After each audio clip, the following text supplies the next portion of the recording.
Namaste. I'm Nikita. Thank you so much for being on this manifestation journey with me. I'm so happy to be sharing my 5 tools and techniques that have helped me in my life to manifest everything that I have ever received.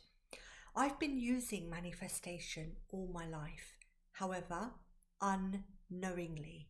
For the first 3 decades of my life, I thought that I was just lucky. Everybody used to tell me that I was lucky because I got everything that I wished for.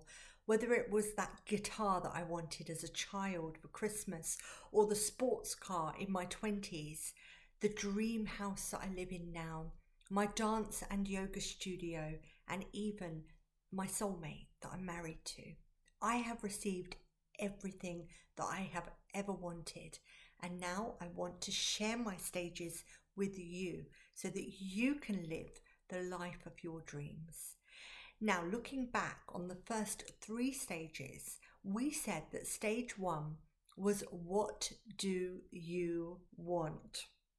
Now, I was listening to a podcast the other day, and the lady on the podcast said one day she feels like she wants to live in a beach house in Miami, and another day she feels like she wants to live in a country house in Devon or Dorset. Now, this is completely normal because remember, we said that we have 2 minds. We have a lower mind and we have a higher mind. Now, if you ask this question to your lower mind, what do you want? It is going to fluctuate its answer depending on what day of the week it is. In fact, even if you ask your lower mind in the morning and then again in the afternoon, it might give you a different answer because the lower mind is what we call flaky. It's not reliable. It's like a child. It doesn't know what it wants. It knows what it thinks it wants. So don't ask your lower mind this question. Ask your higher self. Now, there's separate videos on my YouTube channel of how to tap into your higher self if you don't already know how to. Or perhaps you do tap into your higher self, but you can't hold it that long. Maybe that lower self just starts creeping in and all those thoughts and doubts and worries and concerns start coming in. How to hold the higher self is the biggest challenge. Well, the first challenge is first of all to access the higher self, and the second is to hold it there. Once you've held it there, that's when you ask the question, what do you want? And more than what do you want, it's what do you need? For me, I knew that I needed a bigger house so that I could create a space for a treatment room, so that I could do one-to-one therapies and so that I could invite clients into my space to be able to welcome them into my home, because that was really important to me. I didn't want to hire halls or community centres. I wanted to have my own space. So I did that in my home and I also did that in my studio. But that didn't come to me from my lower self. That came to me from my higher, intuitive, wiser self. So knowing what you want is the first step. The second step is visualizing it. You've got to be able to imagine it. Even if you can't imagine all of the details, imagine yourself being there. If you want a new car, imagine what it's like to drive it. Imagine what it's like to just grab the keys and from your keychain at home and then just walk out and open your car and be able to drive off wherever it is that you want to go. If you want to have a holiday, imagine yourself on holiday. If you want to see the northern lights, visualize yourself seeing them. Because remember, the mind does not know the difference between reality and illusion. Again, I have other videos about this if you want to dive deeper. The third stage that we shared and we discussed was believe it is possible. Believing it's possible is probably the hardest thing, and I know that with my coaching clients, this is the one that they get stuck on the most, because a lot of people think that having a dream is something very far-fetched and it's not within their reach, and therefore they don't believe that it's possible to obtain that dream. I remember when I started dreaming about having my own dance and yoga studio, people around me would try to put me off, and they would say, "Oh no, don't be silly. How could you afford that? There's no way that you could have a whole studio to yourself." And I believed in myself. I believed that if I had that idea, and I knew that idea was coming from my intuition, that it had to be true. There was no way that wasn't going to get it. So believing is so important. And now we move on to step 4. Now, step 4 is where things start getting really serious, because up until now, we didn't have to really do anything. Of course, we had to think about it. But now, in step 4, we actually have to act on it.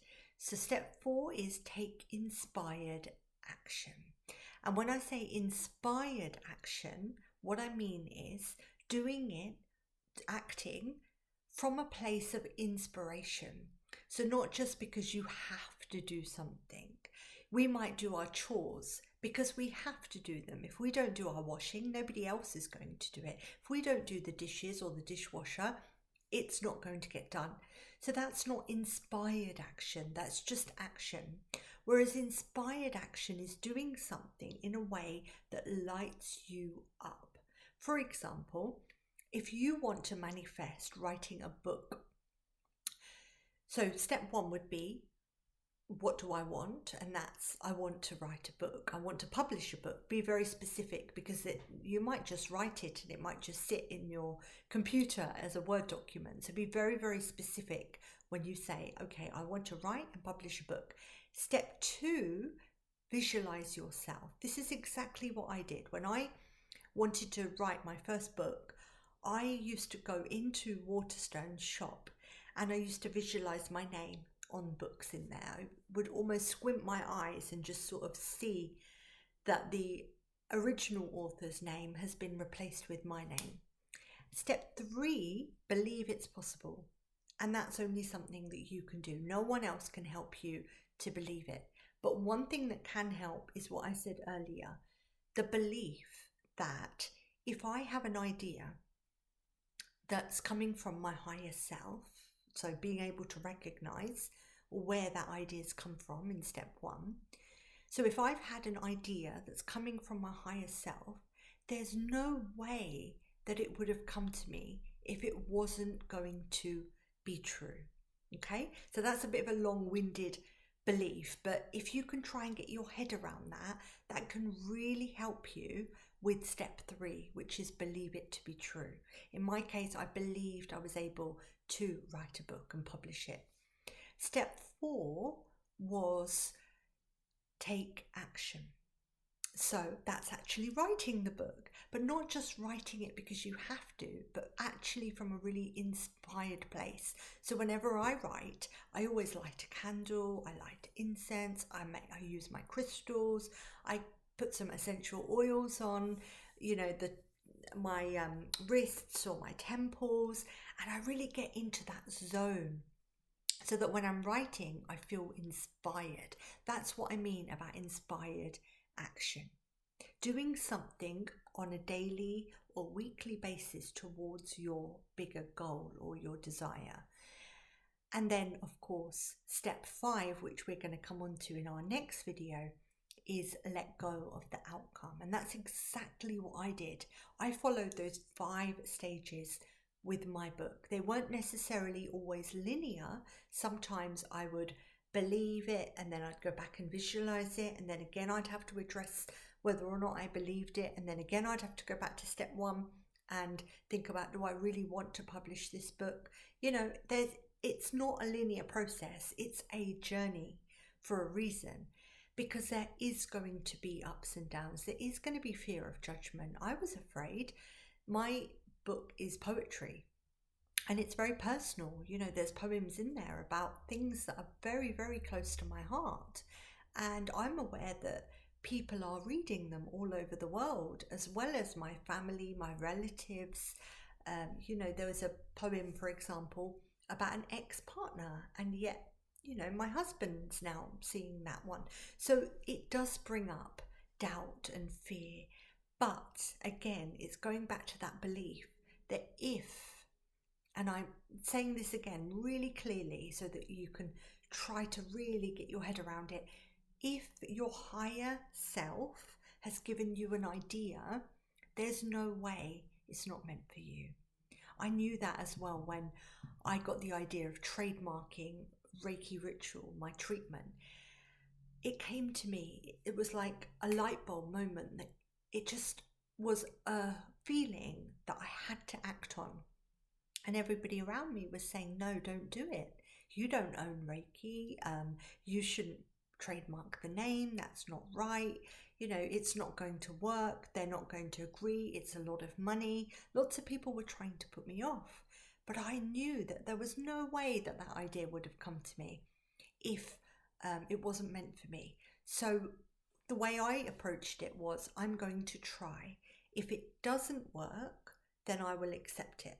But if it does, then I know that it was meant for me. And in my case, it did work. As I said at the start, everything I have ever wanted has come true. And it's not because I'm lucky.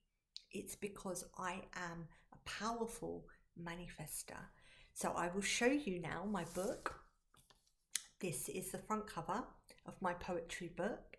And seeing my name on this book is one of the proudest moments of my life. I mean, one of the other proudest moments was seeing my name on the doors of my dance studio, because again, that's something I had visualized.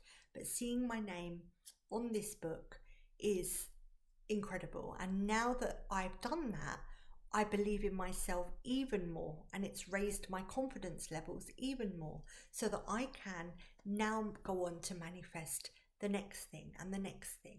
But remember, it's always about what your higher self needs. It's not about manifesting just for the sake of it, just because you want something to do. It's about creating a life that serves your higher purpose. So you'll hear me talk a lot about Dharma. Dharma is your life purpose, but more than that, it's your soul's purpose. So manifestation is basically the act of bringing into reality what it is that you're here to do or to be. So we'll go into that a little bit more in the next video, but you can also watch my Dharma videos, which are on YouTube, and I very soon have a Dharma e-course coming out as well, so you can look out for that. If you enjoy these videos, please comment. It means a lot to me if you share your feedback. If I don't receive anything, I'm then under the impression that perhaps it wasn't well received, or maybe, you know, there's no need for me to do this anymore. So it's really important for you to make the time and actually connect with me. Send me an email, connect with me on social media, write a comment on the bottom of this video, whatever it is, so that I know you're taking something away. And if quite a few people do that, then I will take that as a sign that I should continue making videos like this. But if I don't receive anything back, I'm also going to take it as a sign that perhaps there's no space for me, or there's no need for this type of video. So please, I'm not saying this to guilt trip you, I'm saying it because I really, really want to hear from you. If this has made any impact at all for you, let me know. And what I would love more than anything is to know if you use these stages and if they've worked for you. So please do get in touch and share. I'm looking forward to seeing you in the next video for the final stage of our 5 stages of manifestation. Namaste.